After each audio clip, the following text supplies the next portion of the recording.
નમસ્કાર, આપનું હાર્દિક સ્વાગત છે એજ્યુકેશન ગુજરાત ચેનલમાં. આજે આપણે ધોરણ 7માના ગણિત વિષયનો 9મો પાઠ પરિમિતિ અને ક્ષેત્રફળ.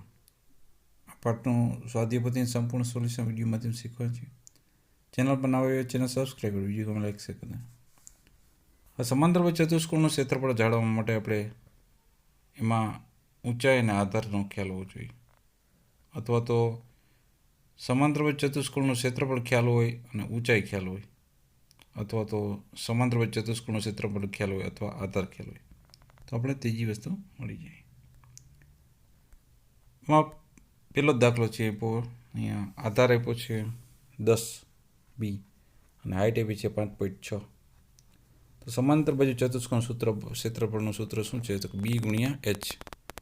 10 ગુણ્યા 5.6 એટલે 10 ગુણ્યા 56/10 કર્યા, 10 10 ઉડી ગયા એટલે 56 સેમી સ્ક્વેર જવાબ આવશે. નેક્સ્ટ અહીં જોશો તમે તો સમાંતર બાજુ ચતુષ્કોણનો બાજુને 6 અને 4 સેમી છે. આધાર એ બી અનુરૂપ 3 સેમી. તમે જોશો તો પેલું છે એમાં આધાર 6 સેમી અને ઊંચાઈ 3 સેમી છે. જો તો એ ક્ષેત્રફળ કેટલું છે? 6 અને 18 સેમી થયું. પછી બીજો આધાર આપ્યો છે આપણે અહીંયા ડીએ, બરાબર, એ ડી કયો કે ડીએ, એનો વેધ છે, હાઇટ છે એની જે એ કોણ છે? તો કે એક્સ સેમી. એ આપણે ખ્યાલ નથી, જાણવાનું છે, એટલે ઊંચાઈ ખબર નથી. તો એમાં પણ સમાંતર ચતુષ્કોણનું ક્ષેત્રફળ બરાબર 2 ગુણ્યા એચ. જે ક્ષેત્રફળ હમણાં મળ્યું આપણે 18, એ 18 મૂક્યું છે. બી એટલે કે પાયો છે 4નું અને હાઇટ એમની એમ એચ લખ્યું છે. આ 4 છે બરાબર ગુણાકારમાં છે, બરાબર અહીંયા આપણે છેદમાં આવી ગયા, ભાંગાકારમાં આવ્યા. 18 ભાગ્યા 4 આપણે કર્યા સાઈડમાં, એટલે એમાં જવાબ આવ્યો 4.5. તો હાઇટ મળશે 4.5 સેમી. ત્યારબાદ અહીંયા ખૂટતા મૂલ્ય શોધ્યા છે આપણે. પાયો અને સમાંતર ચતુષ્કોણના ક્ષેત્રફળથી ઊંચાઈ અને સમાંતર બાજુના ચતુષ્કોણના ક્ષેત્રફળથી પાયો. આ રીતના ત્રીજી રાશિ આપણે મેળવીશ. ચોથો પ્રશ્ન છે આપણે બે એકરૂપ સમાંતર બાજુ ચતુષ્કોણ છે. જો આ આકૃતિમાં બે સમાંતર બાજુ ચતુષ્કોણ છે, એક ઈબી એએફ અને એક ઈબી સીડી, બરાબર. એ રીતના અહીંયા નામ આપ્યા છે. અને ઊંચાઈ છે 10 સેમી, એટલે એની અડધું કરીએ 10નું, એટલે કેટલું 5 સેમી ઊંચાઈ થઈ ગઈ. તો પેલું 15 સેમી છે, 15 સેમી ગુણ્યા 5 એટલે 75 સેમી. તો બેના માપ સેમ જ છે, 75 એટલે આખું ટોટલ છે આકૃતિ એ ચતુષ્કોણ બે સરવાળો કરી એટલે 150 સેમી સ્ક્વેર એનું કુલ ક્ષેત્રફળ થઈ જશે. ત્યારબાદ ત્રિકોણ ક્ષેત્રફળ છે. ત્રિકોણ ક્ષેત્રફળનું સૂત્ર શું છે? 1/2 ગુણ્યા પાયો ગુણ્યા ઊંચાઈની, એટલે 1/2 ગુણ્યા બી ગુણ્યા એચ. તો પાયો છે 7નો, અહીંયા ઊંચાઈ છે 6ની. 3 2 6 ભાગ લે, 2 2 ઉડી ગયા અને 7 3 21 વધ્યા છે, એટલે એ જવાબ મળી ગયો. સેમી તો સેમી સ્ક્વેર થઈ જશે ક્ષેત્રફળમાં. એ જ રીતે અહીંયા તમે જોશો તો પાયો છે 6.4નો અને હાઇટ છે એની 5ની. તો 6.4 છે એ 3.2 એટલે કે 32 64 થાય, એટલે પોઈન્ટ ત્યાં મૂકી દીધો 3.2માં, 2 2 રદ થઈ ગયા. 3.2 ગુણ્યા 5 કરે એટલે 16 જવાબ આવ્યો, 16 સેમી સ્ક્વેર. પછી ખૂટતા મૂલ્ય પાછા ગોત્યા છે આપણે ત્રિકોણ માટે. ત્રિકોણનું ક્ષેત્રફળનું સૂત્ર લગાડીને તમે વિડીયો પોઝ કરીને લખી લેજો. અને બીજો છે જે થોડું ડિફિકલ્ટ હતું, એનો સોલ્યુશન પણ આપ્યું છે, 80 સેમી કઈ રીતના આવવાનું. ત્રીજો પ્રશ્ન છે આકૃતિ આપી છે, એમાં તમે આકૃતિ જોશો તો બે ત્રિકોણ અને એક સમાંતર બાજુ ચતુષ્કોણ છે. એટલે સમાંતર બાજુ ચતુષ્કોણનું ક્ષેત્રફળ ગોતવા માટે પાયો છે 38 સેમીનો અને હાઇટ છે 10ની. 380 સેમી સ્ક્વેર સમાંતર બાજુ ચતુષ્કોણનું ક્ષેત્રફળ થઈ જશે.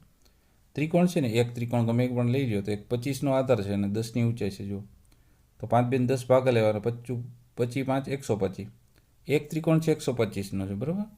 બીજો એ 125નો જ થશે. રેડી. નેક્સ્ટ છે વર્તુળની આપણે પરિઘ મેળવવો હોય તો જો આપણે વ્યાસનું માપ આવ્યું તો પાઈ ડી યુઝ કરવાનું અને ત્રિજ્યાનું માપ આવ્યું 2 પાઈ આર. તો અહીં પહેલાં જ દાખલામાં આપણે વર્તુળની ત્રિજ્યા 7 સેમી આપી છે, એને પછી પરિઘ મેળવવાનું છે. તો વર્તુળનો પરિઘ મેળવવા માટે 2 પાઈ આર સૂત્ર લગાડશું, કેમ કે આર આપ્યો છે ત્રિજ્યા. તો આ 2 ગુણ્યા પાઈની કિંમત લીધી 22/7, ક્યાંય કાઉન્સમાં આપી છે ઉપર.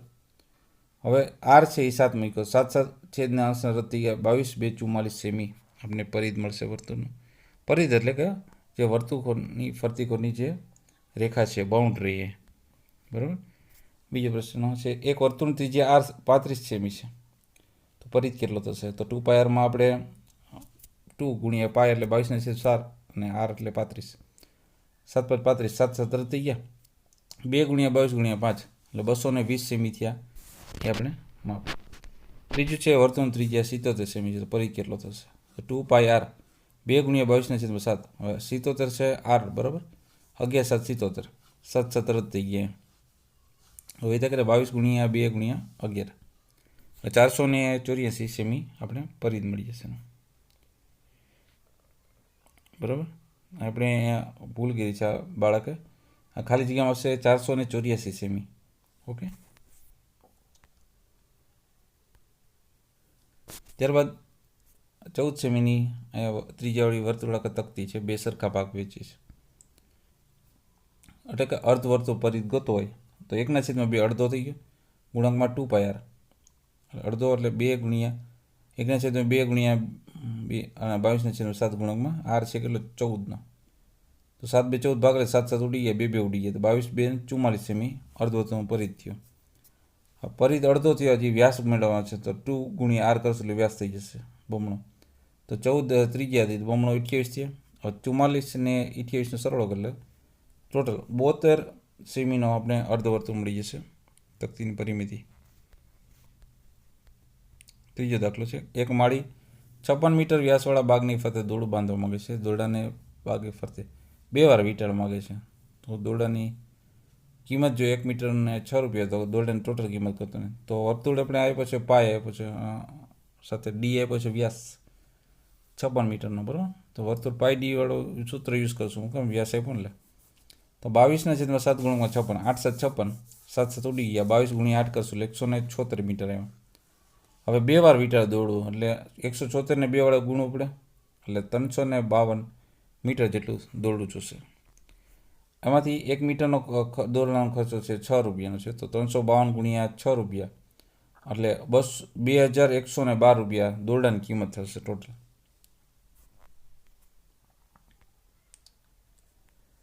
એના પછી અહીંયા એક આપણે આકૃતિ આપી છે, આકૃતિ પ્રમાણે આપણે બે વર્તુળની પરિમિતિ લઈ, કારણ કે સામસામે જોઈએ તો બે વર્તુળ થશે, તો 2 ગુણ્યા પાય ડી સૂત્ર લખશે.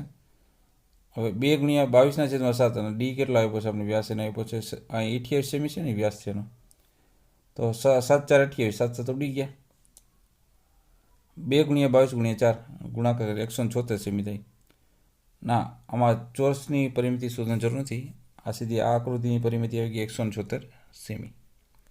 પછી એક બીજી આપ્યું છે અમને. હવે એમાં પરિમિતિ તમે જુઓ મેળવવાની છે ટોટલ, એ વર્તુળ કરતાં પરિમિતિ કરતાં વધારે થશે કેટલી પણ કહેવાનું છે.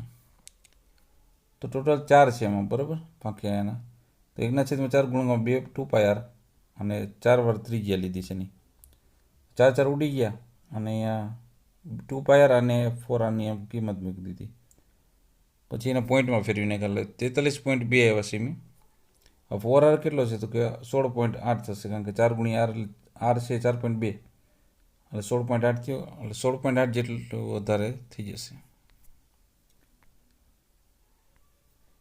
નેક્સ્ટ એક વર્તુળાકાર મેદાનનો પરિધ આપ્યો છે 172 મીટર, ત્રિજ્યા શોધવાનું, ક્ષેત્રફળ શોધવાનું. તો પહેલાં આપણે વર્તુળનો પરિધનું સૂત્ર મૂકવાનું, પછી પરિધ કેટલા 132 ડાબી બાજુ આવશે, જો 2 પાય આરમાં 2 ગુણકમાં આ પાયની કિંમત મૂકી 22/7 ગુણકમાં આર આપણે ખ્યાલ નથી મેળવવાનો છે, તો 7 છેદમાં તો અંશમાં હોઈ જશે, એટલે 132 ગુણકમાં 7 અને 2 ને ક્રોસ 22 એટલે કે 2 ગુણ્યા 22 છે એ છેદમાં આવી ગયા, તો 22 6 132 થાય, તો 22 22 રદ થઈ ગયા અને 3 2 6 થાય, તો 3 2 2 રદ થઈ ગયા, 3 ગુણ્યા 7 વધે એટલે આર મેળવ આપણે ત્રિજ્યા 21 મીટર.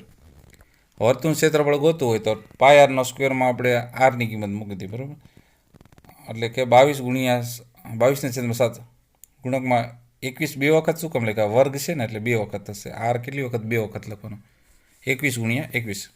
હવે 7 ને 21 એટલે ભાગ લેવા, 7 7 ઉડી ગયા એટલે 22 ગુણ્યા 3 ગુણ્યા 21નો ગુણાકાર કર્યો, 1386 સેમી સ્ક્વેર આપણે એનું ક્ષેત્રફળ મળી જશે.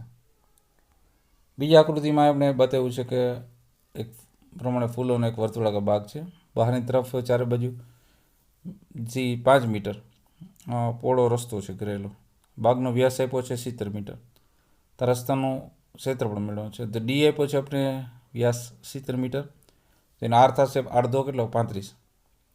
હવે 35માં એટલે આર મોટો કાઢવો હોય આપણે તો એના કરતાં +5 વધારવો જોઈએ. એટલે 35 + 5 એટલે 40. એટલે મોટો આર આપણે મેળવ્યો આપણે એક્ઝામ્પલ તરીકે એટલે બહારની સાઈડ તે 40 મીટર થાય અને અંદરની જે રેડિયસ છે એ 35 થશે.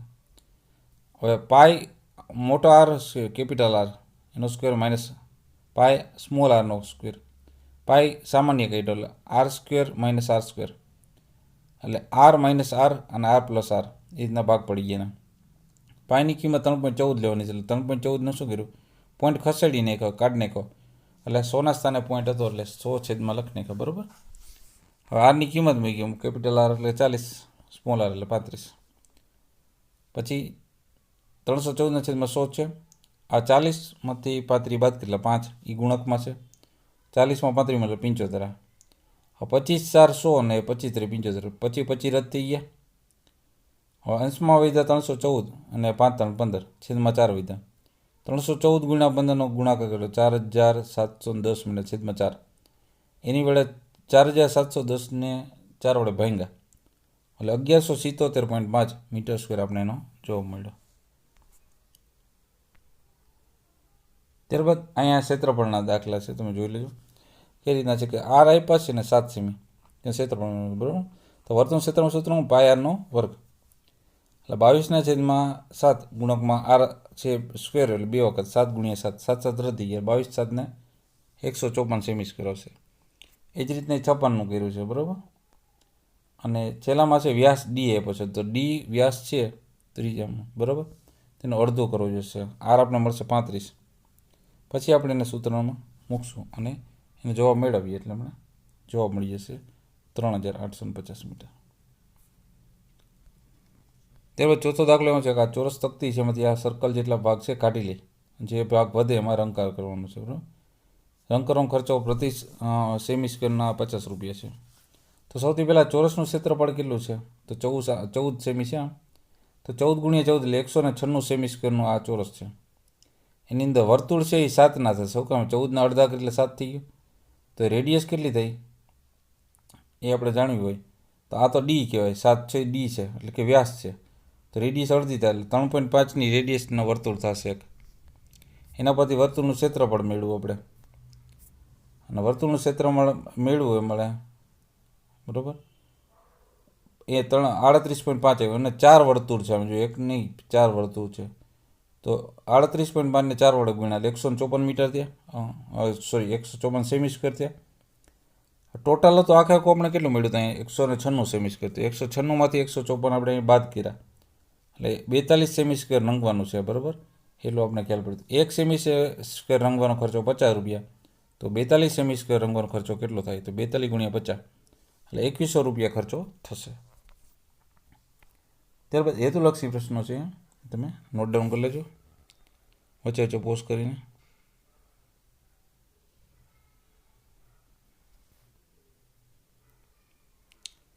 ત્યારબાદ ખાલી જગ્યાઓ છે.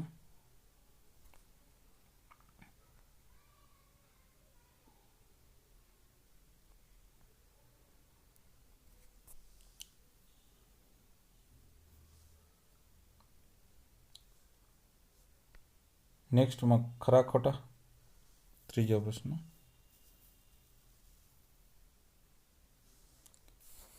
આ જોડકું પણ આપેલું છે.